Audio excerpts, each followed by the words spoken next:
예, 안녕하세요. 블록체인과 암호화폐의 미래를 믿는 사람 보란입니다. 네, 안녕하세요. 블록체인과 암호화폐가 금융의 판을 바꿀 거라고 믿는 이용재입니다. 예, 오늘이 벌써 10회. 네. 아쉽습니다. 저희가 시즌 1의 마지막 방송 정말 막방이죠. 여기까지 힘차게 달려왔습니다. 네, 오늘 시즌 1의 마지막인 만큼 더 많은 알찬 내용을 담았으니까 또 많이 지켜봐 주시기 바랍니다.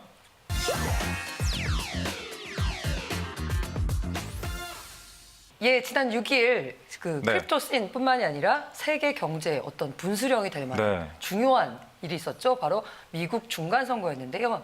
뭐 사실 뚜껑을 열어보니 결과는 시장의 예상대로 그렇죠. 그런 측면에서 뭐 불확실성이 해소됐다. 이렇게 긍정적으로 볼 수도 있는 건가요?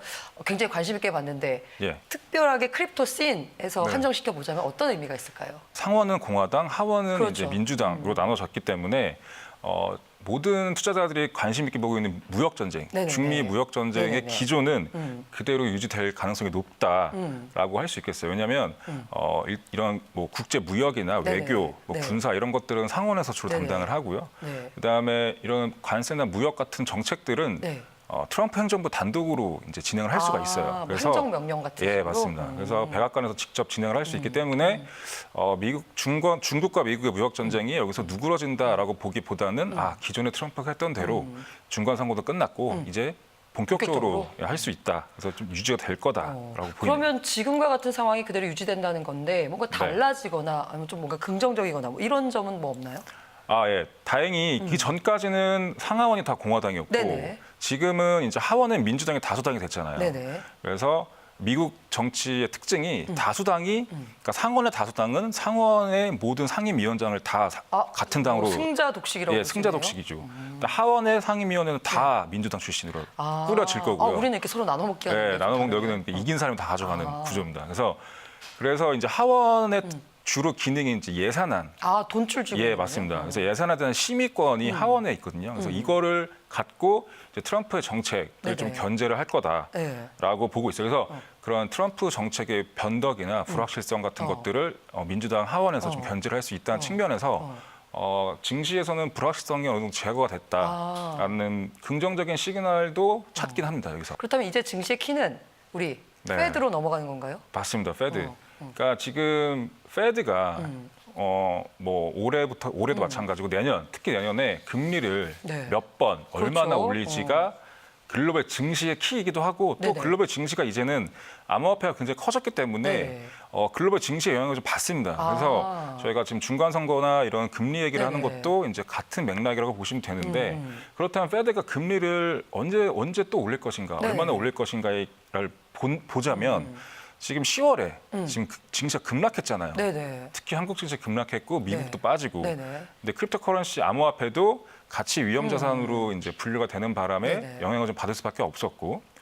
근데 그런 증시 급락과 무역 분쟁으로 인한 기업들의 실적 악화, 관세 부담 뭐 이런 것들도 있고요.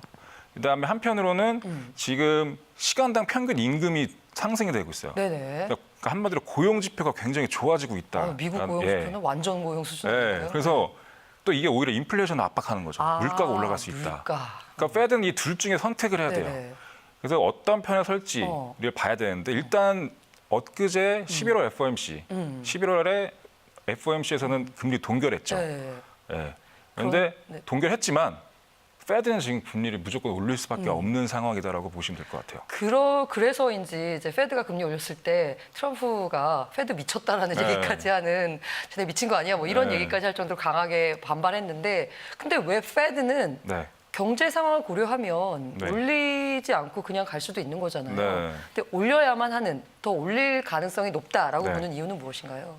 이게 이제 현재 미국 금리가 정상적인 수준은 아닌 건 맞아요. 왜냐하면 2008년 금융위기 이후에 계속 너무 낮춘 다음에 금리를 낮추고 유동성을 공급해서 자산 가격을 이제 펌핑시킨 거죠.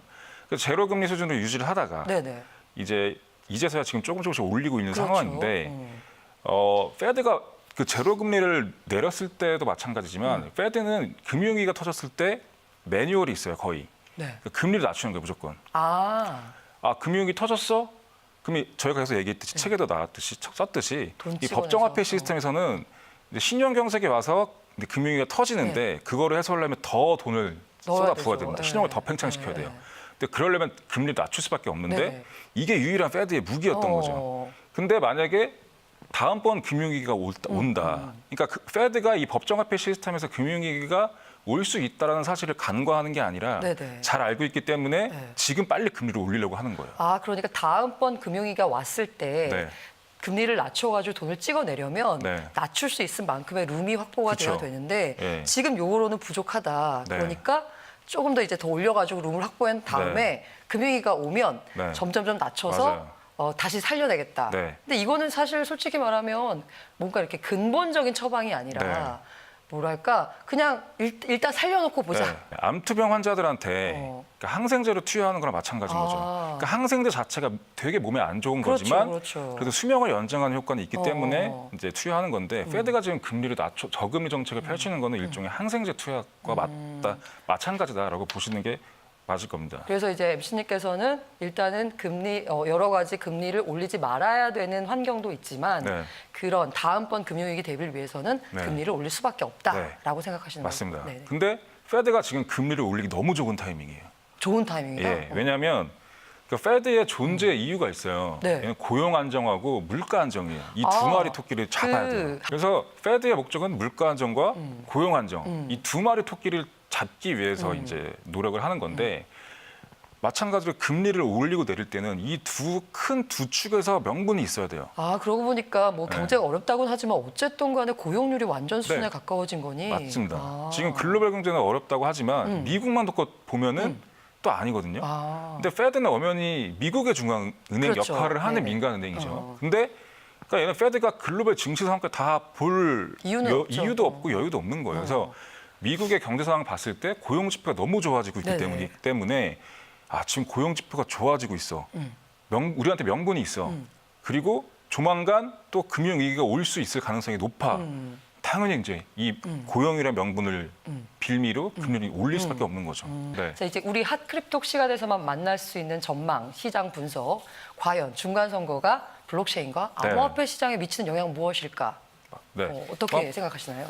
바로 직전 선거, 중간 선거는 오바마 정부 때 네네. 있었죠. 2014년 네. 11월 이때도 4일에. 사실 오바마 정부가 많이 패했어요. 네. 네네네. 그러니까 중간 선거가 이제 현 정권의 무덤이라고 할 만큼 좀 잘하기가 어려운, 그러니까 심판대 같은 네네네. 역할이기 때문에 솔직히 트럼프가 나와서 뭐 우리는 뭐 그레이트 빅토리를 했다라는 것들도 뭐 그쪽 입장에서는 그럴 수 일리가 있는, 있는 말이에요. 예, 그래서 근데 이제 문제는 이제 2014년도에도 비트코인 가격은 중간 선거 영향을 받았다라고 보긴 좀 어려웠어요. 가격을 봤을 때.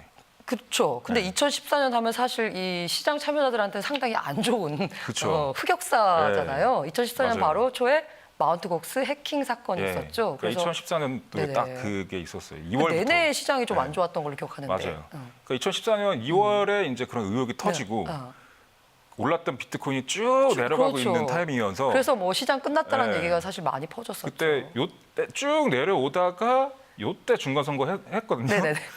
그러다 계속 내려가는 거죠. 이제. 아, 네네네. 네, 왜냐면 이게 비트코인 2014년만 해도 비트코인이란 존재 자체가 많이 알려지지도 않았고 워낙 미미했구나. 네, 워낙 미미했고 글로벌 경제 차지하는 것도 미미했고 소수의 기술 열광자들만 이건 될 거야라고 해서 갔던 시장이지 또 얼리 비즈니스맨들만 좀 참여했던 시장이지 의미가 별로 없었습니다. 그래서 연결고리는 찾기 어렵다.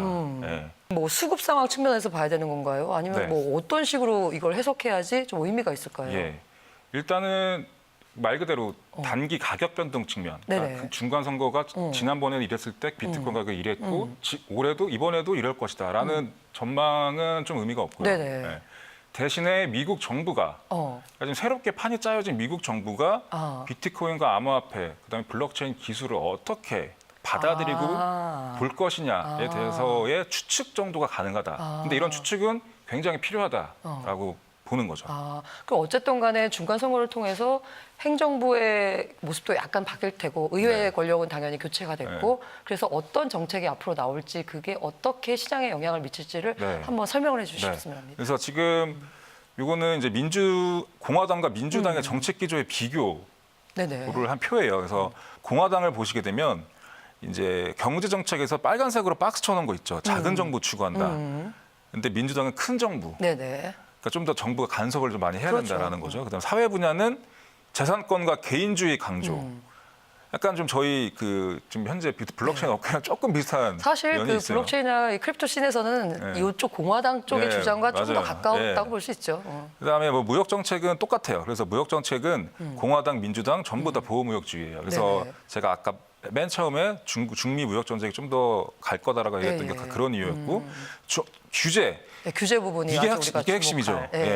정부의 규제는 시장 질서 확립에 부정적이다라는 거고요. 반대로 민주당은 민간 보호를 위해서 정부의 규제가 필요하고 많이 해야 된다라는 그런 기조입니다. 그래서 일반적으로 민주당 의원들이 상대적으로 공화당 의원들보다 암호화폐나 블록체인에 대해서 부정적인 스탠스를 많이 갖고 있었어요. 그 민주당은 민간 보호를 위해 정부 규제가 필요하다. 이게 그러니까 소위 우리나라도 마찬가지예요. 투자자 보호를 위해서 규제를 해야 된다. 다른 말로 보면은 투자 기회를 정부가 그냥 알아서 정치인들 알아서 이렇게 박탈한다라고도 볼 수 있는 건데 지금은 상하원이 다 공화당이었다가 하원이 민주당으로 바뀌었잖아요. 그럼 시장에도 암호화폐 시장에는 부정적인 영향인가요? 일단은 민주당 하원이 민주당으로 바뀌었긴 하지만 고무적인 거는 민주당 의원들 중에서도 최근에는 이제 암호화폐를 굉장히 긍정적으로 보시는 분들이 많아요. 그래서 근데 일단 일반적으로 좀 살펴보자면 이제 민주당은 기존 스탠스는 부정적이었다라는 거죠. 그래서 오바마 역시 뭐 암호화 기술을 민간으로 전파하는 거에 있어서 굉장히 부정적인 부정적인 코멘트를 했었죠. 그때 기억나시겠지만 주머니에 스위스 은행 계좌 갖고 다니는 거랑 똑같다. 그리고 저희가 방송에서 다뤘던 루비니 교수, 대표적인 민주당 지지자입니다. 아주 싫어하시죠. 나와서 아주 신랄하게 좀 신랄하게 비판을 했었죠. 그러고 보니까 그 약간 민주당 성향의 학자들은 다 안 좋게 보시네요. 그래서 뭐 말씀하신 대로 투자자 보호는 좋은데 이걸 너무 간 거죠. 그래서 새로운 혁신 기술이 등장할 때 장애물 역할을 오히려 하고 있다라는 비난도 있어요. 그래서 아까 봤던 표에서 봤듯이 이렇게 전반적인 성향이 공화당 쪽이 좀 더 약간 암호화폐 시장에 우호적이잖아요. 개별 의원들로 봤을 때도 그렇다고 볼 수 있나요? 네. 그래서 지금 보시면은 앞에서 살펴본 대로 전반적인 건 우호적이고요. 그다음에 이제 트럼프 같은 경우도 일단 기본적으로 트럼프는 페드를 싫어합니다. 그렇죠. 페드를 싫어하고 선거 유세 때도 그 페드가 지금까지 단 한 번도 감사를 받은 적이 없어요. 그러니까 페드 직원들이 그 그러니까 페드도 돈을 벌잖아요. 민간 은행이기 때문에. 근데 그 돈을 어떻게 사용하고 페드 직원들이 그러니까 비용을 어떻게 사용하는지에 대해서 감사가 전혀 이루어지지 않고 있습니다. 그 무감사 안전지대예요, 페드가. 근데 트럼프는 이거를 이제 선거 유세 때 페드도 감사해야 된다라고 얘기했던 거죠. 그래서 페드를 일단 불신하는 거고요.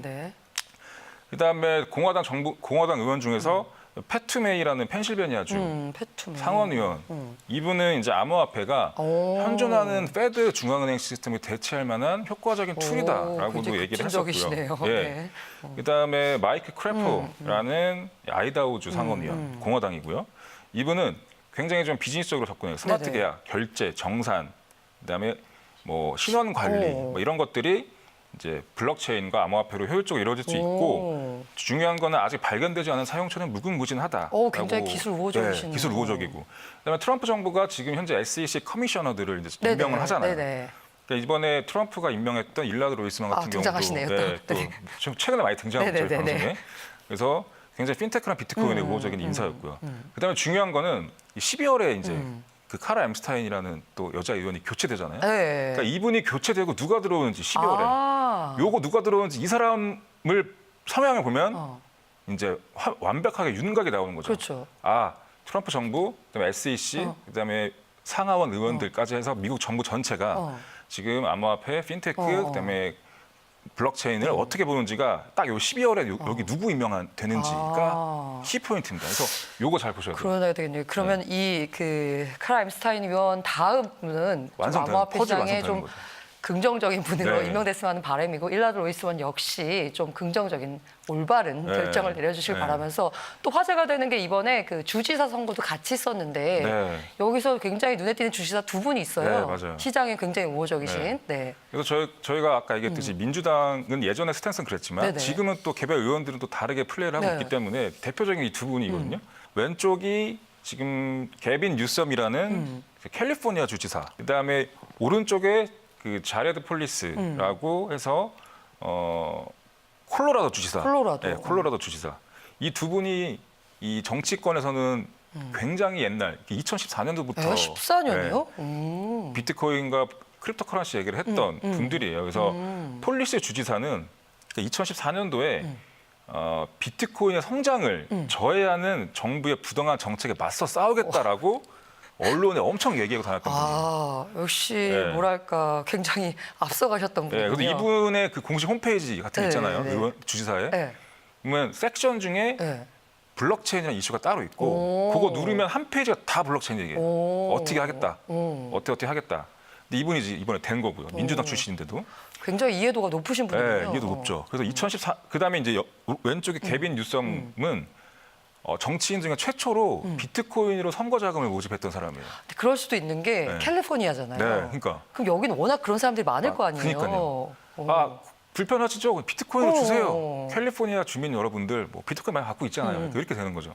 그래서 이분은 첫 그 모금의 비트코인 모금의 첫 정치인이고 이번에도 비트코인을 모금을 하려다가 공식적으로 정부에서 이제 이거 하지 말라라고 해서 이제 못했었던 해프닝이 있었죠.